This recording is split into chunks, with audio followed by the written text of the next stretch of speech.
but I have laid down the tones with the understanding that they're going to be pushed around and masked more and grouped, and that they get a little darker when you push them around the way I'm doing. I just know ahead of time from experience that that charcoal that's sitting on the surface ridges of the paper texture spreads in deep and gets a little darker, and then that tissue comes in. I'm holding a tissue in one hand, you noticed, and if I need to smooth out charcoal even more, or if I need to get it a little lighter, that tissue picks it up pretty well and lightens it and smooths it.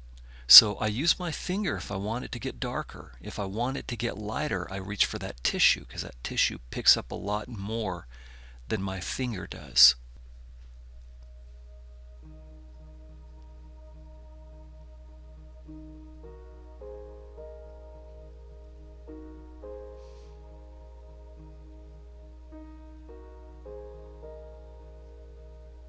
Coming back and hitting some of those darks again where they need to be a little crisper, a little bit more refined.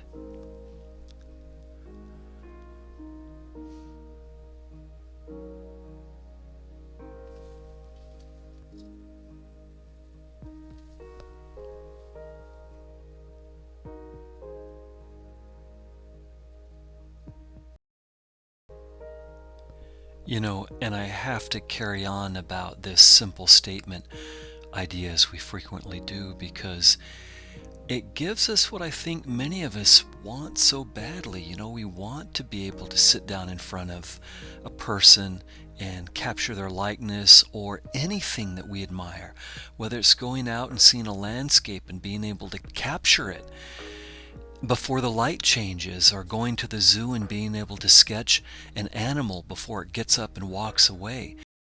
About the clear, simple statement and just getting a generalization that works, and then bringing some refinement to it depending on how much time we have.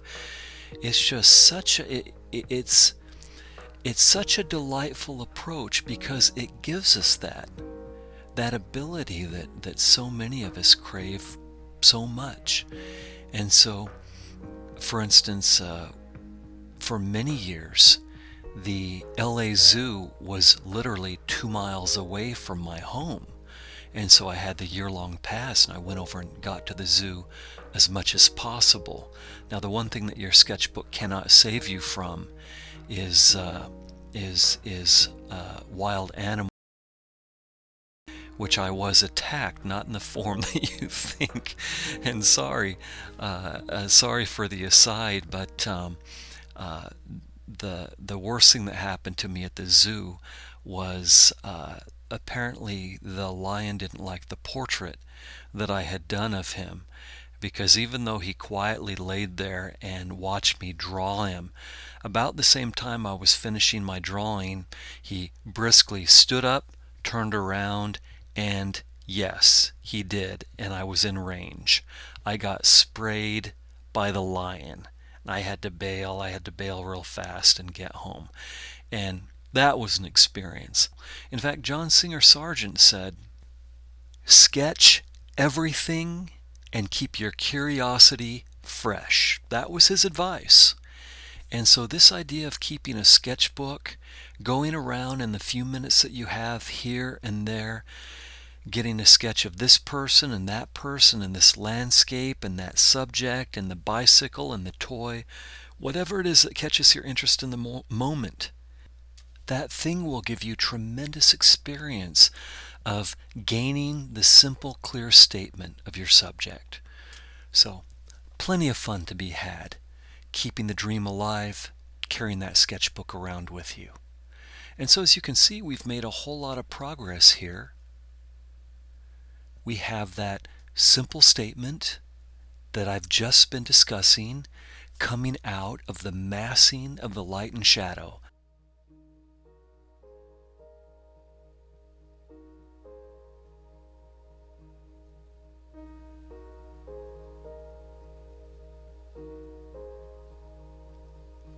Using my kneaded eraser here and just tapping where I want to just lighten I want to generally lighten and blend, I can just tap with that kneaded eraser. Now it's an older kneaded eraser. It's frankly kind of sort of saturated with charcoal, and for me that's a good thing. It means it doesn't pick up too much charcoal and I can use it as a tool. I can push hard and kind of dig and get better highlights, stronger highlights, or I can tap and just soften and lightly lift up that charcoal.